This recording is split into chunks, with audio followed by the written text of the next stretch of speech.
സംസ്ഥാന സ്കൂൾ കലോത്സവ വേദിയിൽ നിശ്ചിത സമയത്തിന് ഹാജരാകാത്തവരെ ഒഴിവാക്കാൻ നിർബന്ധിതമാകുമെന്ന് വിദ്യാഭ്യാസ വകുപ്പ് മന്ത്രി വി ശിവൻകുട്ടി. സമയക്രമം പാലിക്കാത്തവരെ അയോഗ്യരാക്കാനാണ് ഉന്നത കമ്മിറ്റി തീരുമാനം. അപ്പീലുകളുടെ ആധിക്യവും കുട്ടികൾ വേദിയിലെത്താൻ വൈകുന്നതും മത്സരങ്ങൾ വൈകുന്നതിന് ഇടയാക്കുന്നു. മത്സരങ്ങൾ സമയബന്ധിതമായി പൂർത്തിയാക്കുന്നതിന് കുട്ടികൾ വേദിയിൽ സമയത്തിനെത്തിയെന്ന് ജില്ലാ കോർഡിനേറ്റർമാർ ഉറപ്പുവരുത്തണം.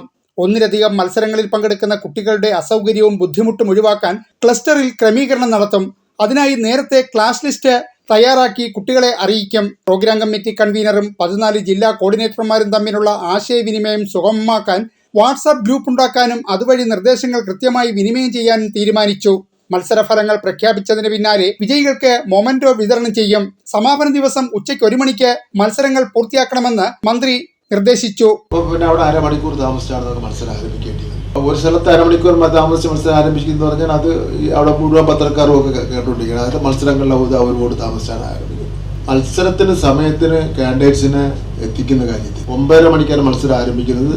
അതിന് എത്ര സമയത്തിന് മുമ്പാണോ അത് ഓരോ കാൻഡിഡേറ്റ്സ് തീരുമാനിക്കേണ്ടതാണ്. വേഷത്തിന്റെ അടിസ്ഥാനത്തിലാണ് അവർ വരേണ്ടത്. അതിന്റെ ചുമതല ജില്ലയിൽ നിന്നുള്ള ജില്ലാ ലീഡർമാർ. വേദികളിലേക്കുള്ള യാത്ര എളുപ്പമാക്കാൻ സൗജന്യ ഓട്ടോ സേവനം പ്രയോജനപ്പെടുത്താം. മത്സരങ്ങൾ നല്ല നിലയിൽ പുരോഗമിക്കുന്നതായും കുട്ടികൾ സന്തുഷ്ടരാണെന്നും മന്ത്രി അവകാശപ്പെട്ടു. യോഗത്തിൽ ധനകാര്യ വകുപ്പ് മന്ത്രി KN Balagopal, MLA-മാരായ M Mukesh, M Naushad, Kovoor Kunjumon, 14 ജില്ലകളിലെയും കോർഡിനേറ്റർമാരും പങ്കെടുത്തു. ന്യൂസ് ബ്യൂറോ, കൊല്ലം.